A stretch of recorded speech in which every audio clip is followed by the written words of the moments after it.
दोस्तों US gunboat diplomacy एक बार फिर सामने आ चुकी है। जी हाँ, ट्रंप का जो स्टैंडर्ड अप्रोच रहा है, अपना पूरा का पूरा नेवल माइट, यूएस आर्मडा छोटे छोटे देशों के आसपास लगा के खड़ा कर देते हैं और फिर हमला होता है। जैसा हमने वेनेजुएला में देखा, इससे पहले एक बार ईरान में देखा, कुछ वापस वही हो रहा है। जी हाँ, ट्रंप ने ईरान को चेतावनी दे दी है, जिसमें साफ साफ कह दिया है मैसिव यूएस आर्मडा खड़ा है और time is running out. Next strike जो होगा बहुत भयानक होने वाला है। आप देख सकते हैं क्या इजरायली मीडिया, क्या ईरानियन मीडिया, सभी इस पर चर्चा कर रहे हैं, जिसमें ट्रंप ने साफ साफ कह दिया है कि नेगोशिएशन करना है तो अभी कर लो, वरना बाद में भयानक हमला होने वाला है। दरअसल दोस्तों आपको याद होगा जनवरी महीने की शुरुआत में भी America was very close Iran पे हमला करने के लिए, लेकिन तब हमने आपको जो वीडियो में दिखाया था और बताया था कि ये करना बड़ा कठिन होगा। कारण है यूएस का एक भी करियर स्ट्राइक ग्रुप इस वक्त ईरान के आसपास मौजूद नहीं है। क्या मेडिटेरेनियन सी, क्या रेड सी, क्या अरेबियन सी, कहीं भी नहीं है। तो बहुत जरूरी है ट्रंप को टाइम बाई करना होगा। और तब भी आपको कहा था करीबन 2 हफ्ते लगेंगे यूएस करियर स्ट्राइक ग्रुप को यहां आने में। और आप देख सकते हैं जनवरी महीने के अंत आते आते ट्रंप को जो टाइम चाहिए था वो टाइम मिल गया है। यूएस करियर स्ट्राइक ग्रुप आ चुके हैं और यही बात ट्रंप ने ढिंडोरा पीट के दुनिया को भी बता दिया है। आप देख सकते हैं व्हाइट हाउस भी ट्रंप के इस ट्रुथ सोशल के मैसेज को वापस चला रहे हैं, ट्वीट कर रहे हैं, जिसमें ट्रंप ने साफ साफ कहा कि एक बहुत बड़ा आर्मडा आर्मडा ईरान की तरफ जा रहा है। बहुत बड़ा फ्लीट है जिसमें great aircraft carrier Abraham Lincoln उसे लीड कर रहे हैं, हेड कर रहे हैं। ये वही है जो कि वेनेजुएला भी भेजे गए थे और उन्होंने अपने अंजाम को पूरा किया था। कुछ वैसे ही ईरान में भी अपने मिशन को पूरा करेंगे, स्पीड और वायलेंस के साथ अगर जरूरत पड़ी तो। लेकिन उम्मीद है ईरान जल्द ही टेबल पे आ जाएगा और डील नेगोशिएट कर लेगा। डील बड़ा क्लियर है, नो न्यूक्लियर वेपन्स। और मैंने जैसा पहले ईरान को कहा था कि अभी डील कर लो, लेकिन तब भी उन्होंने नहीं किया, तो ऑपरेशन मिडनाइट हैमर हमने लॉन्च किया था, जिसमें बहुत डिस्ट्रक्शन हुआ था ईरान का। लेकिन इस बार जो हमला होगा वो पिछली बार से बहुत ज्यादा भयावह होने वाला है। दोस्तों यहाँ पे ऐसा भी कहा जा रहा है कि देखिए जी, ये जो है ये पर्शियन गल्फ है, इसके अपने हिसाब हैं, इसके अपने रूल्स हैं। यूएस के लिए इतना आसान नहीं होने वाला। ये एक चक्रव्यूह की तरह है जिसमें यूएस फंसेगा, तो ये भी ईरान की तरफ से कहने में आ रहा है। लेकिन अगर आप देखें तो इन सब के बीच में बेहद आवश्यक है, यूएस जो मिलिट्री एक्सरसाइज मिडल ईस्ट में कर रहा है उसमें हम जाने क्या एग्जैक्टली एसेट्स हैं जो यूएस डिप्लॉय कर रहा है। और दोस्तों ये जो एसेट्स हैं, जो यूएस आर्मडा यहां पहुंची है, केवल नेवल एसेट्स नहीं है, एयर पावर के भी भयानक एसेट्स इस इलाके में आ गए हैं, जो बता रहा है कि ये केवल मिलिट्री एक्सरसाइज तक सीमित नहीं है। बहुत खर्चा ट्रंप ने ऑलरेडी कर दिया है फोर्स मोबिलाइजेशन में, तो उससे कुछ ना कुछ वो पाने वाले हैं जो उनको चाहिए। पिछले एक हफ्ते में ट्रंप को काफी ज्यादा मुंह की भी खानी पड़ी है ग्लोबल पटल में, क्या ग्रीनलैंड से लेके बाकी जगहों पे। तो ईरान में क्या वो कुछ अलग करना चाह रहे हैं अपने नाम को इतिहास के पन्नों में दर्ज करने के लिए। वही दोस्तों जहां पे ट्रंप कह रहे हैं नेगोशिएशन चल रहा है, आ जाओ जल्दी से टेबल पे डील ले लो, वहां पे ईरान कह रहा है जी कौन सा नेगोशिएशन, कोई नेगोशिएशन नहीं चल रहा है, ना हमने कभी रिक्वेस्ट किया यूएस को, ना ही हमने कोई नेगोशिएशन किया है। तो ये कौन सी बात ट्रंप कर रहे हैं। अब दोस्तों यहाँ पे आप देख सकते हैं ये Iranian international English Iranian media क्या कह रही है। तो उसमें कहा, ईरान के जो डिप्टी फॉरेन मिनिस्टर हैं उन्होंने कहा यूएस के साथ नेगोशिएशन की जहां तक बात है वो तेहरान की, ईरान की प्रायोरिटी इस वक्त नहीं है। उन्होंने कहा ईरान का प्रायोरिटी इस वक्त 200% रेडीनेस है अपने आप को डिफेंड करने के लिए। और चेतावनी भी दे दी, यदि कोई भी लिमिटेड यूएस अटैक होता है तो उसको वैसे ही रिस्पॉन्स दिया जाएगा। और उन्होंने कहा कि देखिए अभी कोई टॉक्स नहीं चल रहे हैं, और अगर तेहरान और वॉशिंगटन में टॉक्स भी होते हैं तो इसका मतलब ये नहीं है कि हम वॉर रेडीनेस को ठंडे बस्ते में डाल देंगे। पिछली बार जो दूध का जला छाछ को फूकता है, कुछ वैसे ही छाछ फूक रहे हैं। पिछली बार भी ट्रंप ने ऐसे ही टॉक्स के टेबल पे बैठा लिया था और पीछे से हमला हो गया था। तो ईरान जानता है कि ट्रंप जहां तक है इनके बातों का वैल्यू कुछ है नहीं, तो अगर टॉक्स भी कर रहे हैं तो हमला हो सकता है, बड़ी बात यहाँ पे है नहीं। तो दोस्तों यहाँ पे बहुत जरूरी है एक बार हम जरा जाने, जो बात हो रही है यूएसएस अब्राहम लिंकन की, वो क्या फायर पावर कैपेसिटी लेकर के आ रहा है, जरा वो जाने। साथ में क्या क्या यूएस एसेट्स वहां पर डिप्लॉयड है एक बार वो भी देखेंगे। और साथ ही साथ बहुत आवश्यक है हम एक बात समझे दोस्तों, यहाँ पे अगर हम European council on foreign relations इनका ये पेपर पढ़ें तो उसमें कह रहे हैं देखिए आप ईरान को यदि ट्रंप बॉम्ब भी कर देते हैं, इजराइल भी बॉम्ब कर देता है, लेकिन उससे जो एंड ऑब्जेक्टिव है रिजीम चेंज का, वो देखिए अचीव होना बड़ा कठिन है। और वो भी कि एक डेमोक्रेटिक सरकार आ जाए, अमेरिकन जेट्स आसमान से डेमोक्रेसी बरसा दें और पूरा ईरान डेमोक्रेसी में नहाने लगे, ये होने से रहा। ये इतिहास में कभी नहीं हुआ है और ईरान के केस में तो कतई भी नहीं होने वाला। क्यों ऐसा कहा जा रहा है कि यदि ट्रंप ने हमला भी किया, टाइम बाई कर लिया है ना, अब हमला भी करने की तैयारी हो चुकी है, तो उससे एंड रिजल्ट जो है वो अचीव नहीं होगा। क्यों मैं ऐसा कह रहा हूं, एक बार जरा उसको भी जानते हैं। तो क्या है सब कुछ, आइए जरा जाने, पर इससे पहले आगे बढ़े आपसे निवेदन है वीडियो लाइक करें, चैनल सब्सक्राइब करें, बेल आइकन अवश्य दबा दें। इसके सिवा अगर आप या आपके मित्र प्रीलिम्स की तैयारी कर रहे हैं तो आपके लिए एक ऐसा ऑफर है जिसको आप मिस नहीं कर सकते। मार्केट में दोस्तों जो आपको 15 से 20 हजार रुपए खर्च करने के बाद मिलता है, वो आपको हम केवल 1999 रुपए में लेकर के आपके लिए आए हैं। इस कीमत पे दोस्तों आपको 2500 से अधिक हाई क्वालिटी प्रीलिम्स क्वेश्चंस मिलेंगे, 8 सब्जेक्ट वाइज ऑनलाइन टेस्ट मिलेगा, 22 full length test with OMR मिलेगा, जिसमें 11 जीएस 11 सीसैट का होगा। जी हाँ दोस्तों, हर हफ्ते आपका टेस्ट होना शुरू हो जाएगा ताकि आप प्रीलिम्स के पहले पूर्ण रूप से एग्जाम रेडी हो जाएं। रियल एग्जाम सिमुलेशन है दोस्तों, जो 22 फुल लेंथ टेस्ट है आपको ओएमआर के साथ दिया जाता है ताकि आप एग्जाम के अनुसार जैसा एक्चुअल में ओएमआर भर के आपको शीट भरना है कुछ वैसे ही आप भरें। और इतना ही नहीं दोस्तों, आपके हम घर पे वो जो ऑफलाइन एक्सपीरियंस के लिए ओएमआर से लेके क्वेश्चन पेपर्स वगैरह भिजवाएंगे। दोस्तों latest UPSC align question pattern है, बिल्कुल रिकरेंट ओरिएंटेड, जैसा आप एग्जाम यूपीएससी बना रहा है कुछ वैसा ही हमने इसको बनाया है।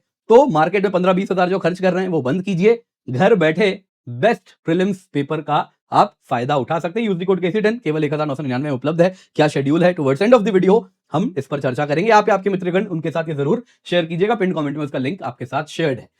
तो यूएस क्या कर रहा था, देखिए दोस्तों, यूएस टाइम बाई कर रहा था, जैसा हमने आपको तब भी बताया था।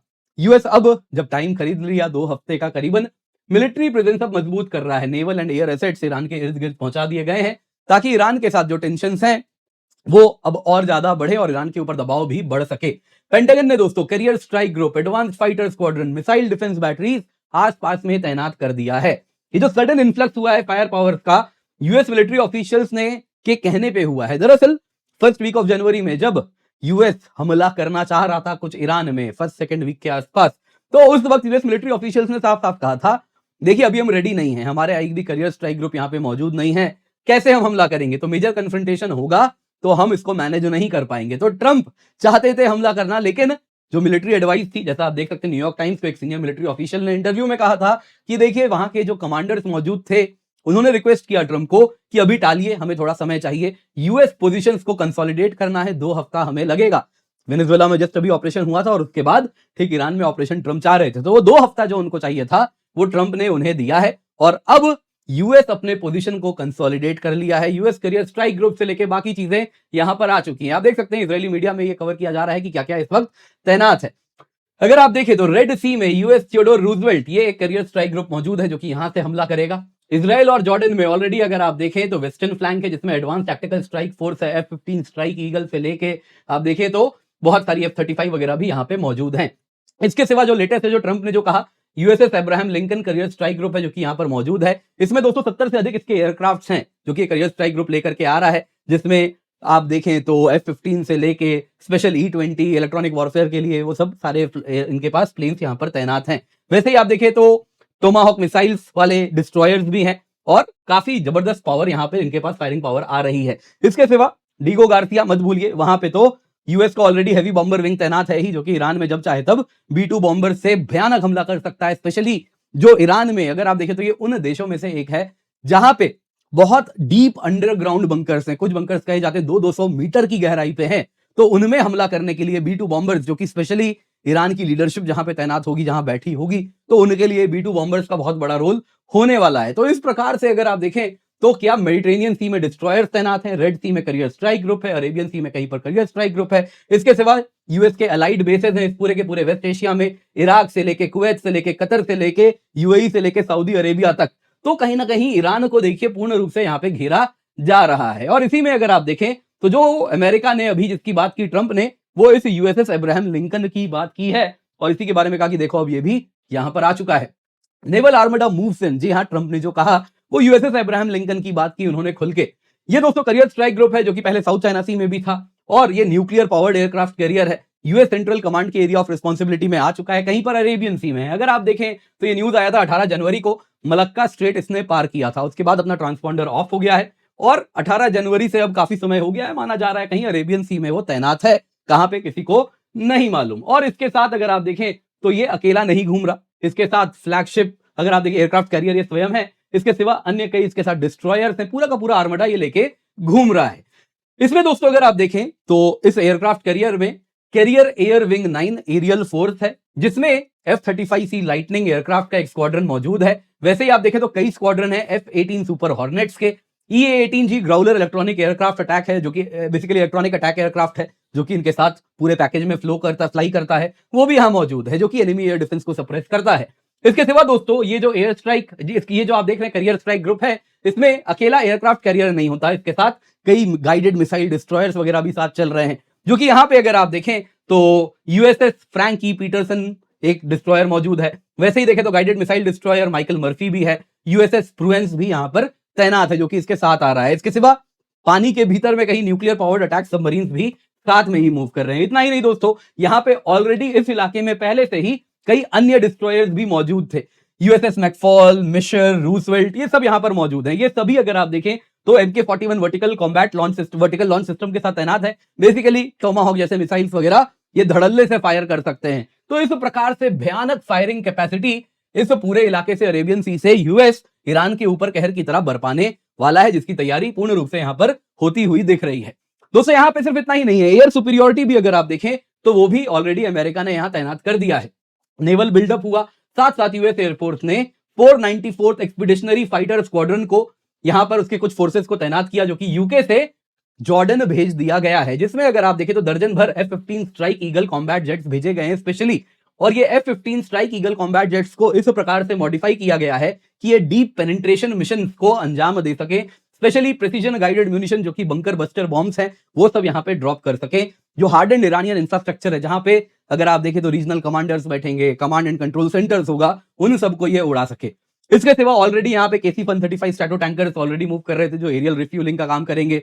उन सारे प्लेन्स के लिए जो कि यहाँ पे बेसेस से उड़ रहे हैं, उनके लिए तो करेंगे ही करेंगे। इसके सिवा जो एयरक्राफ्ट कैरियर से प्लेन से उड़ रहे हैं, उनके लिए भी वो रिफ्यूलिंग का काम करने वाले हैं। तो ये बता रहा है एक बड़ा मूवमेंट यहाँ पे हो रहा है। वैसे यूएई के जो अल डफरा एयरबेस है, वहां पे यूएस ने MQ-9 रीपर्स वगैरह ऑलरेडी वहां से इस्तेमाल कर रहा है, और रिकॉनाइसेंस एयरक्राफ्ट भी देखे जा रहे हैं। इसके सिवा दोस्तों ये बड़ा इंटरेस्टिंग है, ये जो आप प्लेन देख रहे हैं, ये है यूएस एयरफोर्स का रिवेट जॉइंट एयरक्राफ्ट। ये कतर में देखा गया है। अब दोस्तों ये जो प्लेन है, ये इलेक्ट्रॉनिक एमिशंस को मॉनिटर करता है, कहां पे दुश्मन का रडार सिग्नल सबमिट कर रहा है, उसको ये सूंघ लेता है, और उस प्रकार से ईरान के रडार्स को ट्रैक कर लेगा, जो कम्युनिकेशन नेटवर्क्स हैं उसको ट्रैक कर लेगा, ताकि जब F-15 F-35 बॉम्बिंग को अंजाम देंगे तो कहां पे उसको पहले बॉम्ब करके दुश्मन के रडार्स को उड़ाना है, उसे अंधा करना है, वो काम करने के लिए भी ये प्लेन यहां पर ऑलरेडी देखने मिल चुका है। अमेरिका दोस्तों पूरी तैयारी के साथ आया, ये बात क्लियर है। आप देख सकते हैं खुद के डिफेंस के लिए यहाँ पे इतने सारे जो बेसेस हैं अमेरिका के, आप देख सकते हैं ईरान के चारों तरफ, क्या सऊदी अरेबिया, क्या जॉर्डन, क्या कुवैत, क्या बहरीन, हर जगह अमेरिकन एसेट्स तैनात हैं। तो यहाँ पे terminal high altitude aerial defence batteries, third batteries को भी इजराइल और यूएई में तैनात कर दिया गया है। इजराइल और यूएई इसलिए दोस्तों क्योंकि लग रहा है यूएई खुल के अमेरिका को सपोर्ट भी कर रहा है, और पर्शियन गल्फ के राइट अक्रॉस है, ठीक ईरान के सामने है, तो डायरेक्टली उसके रेंज में है, तो वहां पे थर्ड बैटरीज वगैरह देखने मिल रहे हैं। वैसे ही पैट्रियट सिस्टम्स उसके कतर, कुवैत और जॉर्डन के बेसिस में भी बैठा दिए गए हैं, ताकि आने वाले ईरान से मिसाइल्स को हवा में ही निष्क्रिय कर दिया जाए। अब दोस्तों इन सबके बीच में सवाल पूछा जा रहा है, क्या बॉम्बिंग से जो एंड गोल है वो अचीव हो जाएगा? एंड गोल क्या है? एंड गोल देखिए यूएस का एक ही है कि जो ईरान में रेजिम चेंज हो सके, जो मौलवी रूल है वो हट के एक डेमोक्रेटिक सिस्टम आए, ना भी आए तो मोनार्की आ जाए, जो कि प्रो अमेरिका हो, यही उसका एंड ऑब्जेक्टिव है। लेकिन दोस्तों बॉम्बिंग से ऐसा हो जाए, इसकी संभावना बेहद कम है। मत भूलिए ईरान इराक जैसा देश नहीं है। ईरान में दोस्तों 90 मिलियन लोग रहते हैं, 9 करोड़ लोगों का यह देश है, जो कि इराक में जब यूएस ने इन्वेजन किया था उसका 3.5 गुना है। तो बहुत बड़ा देश है, बहुत पॉपुलेशन में भी, साइज में भी, वास्ट टेरिटरी है। लिबिया, कोसोवो में बॉम्बिंग करके आप कहीं ना कहीं रिजीम चेंज कर सकते हैं, लेकिन ईरान वैसा नहीं है। ईरान में दोस्तों आप इंटरनल सिक्योरिटी अपैरेटस दूर दूर तक फैला हुआ है, जिसमें भी अगर आप देखें तो जो ईरानियन रिवोल्यूशनरी गार्ड कोर है वो यूनिफाइड कमांड मेंटेन करती है, और ऐसा भी नहीं है कि अपने लोगों पे वो वायलेंस ज्यादा हो तो वो खुद हट जाएं, कि कहें कि नहीं लोगों को बहुत ज्यादा यहाँ पे मृत्यु हो गई, हम नहीं चाहेंगे कि हमारे लोगों की इतनी जान जाए, तो हम स्वयं है ना पीछे हट जाते हैं। वैसा नहीं होने वाला। उनके पास हाई डिग्री फॉर वायलेंस को वो टॉलरेट करने की कहीं ना कहीं उन्होंने टेस्ट भी पार किया है, तो वो रेडी हैं। तो ऐसा नहीं होने वाला वेनेजुएला जैसा कि मदुरो को धोखा दे दें और पीछे से पूरी फील्डिंग लगा दी जाए, तो वैसा होने की संभावना बेहद कम है। जो सिस्टम है ईरान में अगर आप देखें तो कंटिन्यूअस पैटर्नेज का सिस्टम है, पूरी की पूरी top leadership, IRGC, Iranian army, loyal judiciary, legislature, executive सभी में। तो इस वजह से इतना आसान नहीं है कि एक किसी को धोखा देके सारा खेल खेल दे। अगर वैसा होता तो वो खेल पहले ही हो जाता। तो यहां पे दोस्तों इन ऑल सर्टेनिटी केवल बॉम्बिंग करने से देखिए ईरान में कुछ नहीं होने वाला। अगर आप यूएस के पास्ट के भी इंटरवेंशन की बात करें, इराक में 2003, अफगानिस्तान, लिबिया, सीरिया, क्या हुआ? केओस हुआ, सिविल वॉर हुआ, एक्सट्रीमिज्म हुआ, इराक से ही आईसिस आया वहां के इन्वेजन से, इकोनॉमिक रूइन हुई, मास माइग्रेशन हुआ। तो इसके सिवा और कुछ नहीं हुआ है। डेमोक्रेटिक ट्रांजिशन तो कहीं नहीं हुआ। आज सीरिया में कौन बैठा है? आईसिस का पुराना आतंकी जुलानी सूट बूट पहन के आ गया है।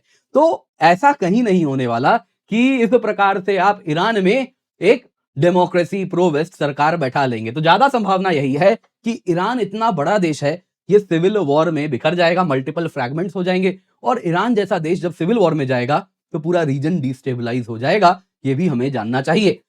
दोस्तों हर हालत में ईरान को यदि कुछ करना है, रिजीम चेंज चाहिए, तो ग्राउंड ऑफेंसिव चाहिए होगा। क्या अमेरिका ग्राउंड ऑफेंसिव करेगा? हम सब जानते हैं नहीं करेगा। बॉडी बैग्स लेने को अमेरिका तैयार नहीं है। ट्रंप 4 दिन से 5 दिन दूर दूर से मिसाइल चलाना, स्टैंड ऑफ वेपन्स वो चलाएंगे, लेकिन अपने सोल्जर्स नहीं उतारेंगे। आपको मालूम है American can not tolerate body bag, वो देश क्या ही लड़ेगा। तो अमेरिका इसका गेम खेल रहा है। आपको बता देता हूं, ऑलरेडी ये 14 जनवरी का न्यूज है, कर्डिश ग्रुप्स को भेजने का प्लान किया गया था कि इराक से, अगर आप देखें तो इस प्रकार से इस इलाके में सीरिया, तुर्की, इराक वाला जो एरिया है, यहाँ पे कर्डिश फोर्सेस तैनात हैं जो कि प्रो वेस्ट है। इनके साथ प्लान किया गया था कि आप ईरान के वेस्टर्न फ्लैंक में यहाँ से इन्वेड कीजिए, लेकिन एज पर रिपोर्ट्स ईरान ने उनको रोक दिया था यहाँ से इन्वेजन करने से। तो ये जो कर्डिश फोर्सेस हैं, इनका इस्तेमाल वेस्ट करना अमेरिका करना चाह रहा है ईरान के वेस्टर्न पार्ट में इन्वेजन के लिए। इसके सिवा ऑलरेडी पाकिस्तान भी यहाँ पे इंपॉर्टेंट इसलिए हो रहा है, जैशल अदल जैसे जो ग्रुप्स हैं, जो कि अगर आप देखें तो बलोची सेपरेटिस्ट ग्रुप्स हैं, वो पाकिस्तान से ऑपरेट करते हैं और ईरान में वो कहीं ना कहीं जो ईरान में जो सरकार है उसके खिलाफ लड़ रहे हैं। कारण क्या है? अगर आप देखें तो बलोची सेपरेटिस्ट जो है वो वैसे सुन्नी है और ये शिया सरकार है ईरान की। सिर्फ वही कारण नहीं है, अन्य और भी कारण है। तो पाकिस्तान से यहां से इनको पाला जा रहा है, जैशल अदल वगैरह। तो प्लान ये भी है कि यहां से भी, पाकिस्तान से भी ईरान वर्ड्स एक फोर्सेज मूव कराए जाए जो कि फर्दर इन्वेड कर सके, जो कि ग्राउंड मोबिलाइजेशन का काम करे। तो अमेरिका बस दूर से उनको सपोर्ट करेगा। तो ये बड़ा गेम यहां पर हो सकता है। क्या एग्जैक्टली होगा देखिए तो समय ही बताएगा। आपको क्या लगता है जरूर बताइएगा। ये कारण जरूर हो सकता है पाकिस्तान इतना इंपॉर्टेंट अमेरिका और टू सम एक्सटेंट इजराइल के लिए ऑफ लेट क्यों हुआ है। उम्मीद करता हूं दोस्तों को वीडियो पसंद आई होगी, लाइक जरूर कीजिएगा। इसके सिवा आपके लिए अकेडमी रिवीजन टेस्ट सीरीज है, जैसा मैंने आपको बताया इंडिया का बेस्ट टेस्ट सीरीज केवल 1999 रुपए में उपलब्ध है। इस कीमत पे दोस्तों आपको बता देता हूं मैं, 2500 से अधिक हाई क्वालिटी प्रीलिम्स क्वेश्चंस मिल रहे हैं, 22 फुल लेंथ टेस्ट पे तो एमआर मिलता है, 8 सब्जेक्ट वाइज ऑनलाइन टेस्ट मिलता है, real exam simulation online plus offline का मिलता है। 25 जनवरी से आपकी टेस्ट सीरीज स्टार्ट हो रही है। सेक्शनल टेस्ट 1 है, आप देख सकते हैं, एंशिएंट हिस्ट्री का, geography, polity, modern history, economy, environment, और फिर 15 मार्च तक ये सेक्शनल टेस्ट चलेगा। 22 मार्च के बाद दोस्तों 17 मई तक हम फुल लेंथ टेस्ट चलाएंगे, जैसा यूपीएससी में होता है। सेम दिन पेपर 1 पेपर 2 का टेस्ट होता है, तो उसी प्रकार से आपको टेस्ट दिया जाएगा और ये आप ऑफलाइन मोड में दे पाएंगे। आपके घर पे हम इस प्रकार से टेस्ट सीरीज भिजवा देंगे विद ओएमआर, ताकि आप एक्चुअल एग्जाम के अनुसार अपनी तैयारी कर सकें। जी हाँ, केवल 1999 रुपए में ये उपलब्ध है। तो इसको अपने हाथ से जाने ना दे, पिन कमेंट में लिंक है, यूज द कोड KC10 ताकि इस आकर्षक कीमत पे आपको ये टेस्ट सीरीज मिल सके।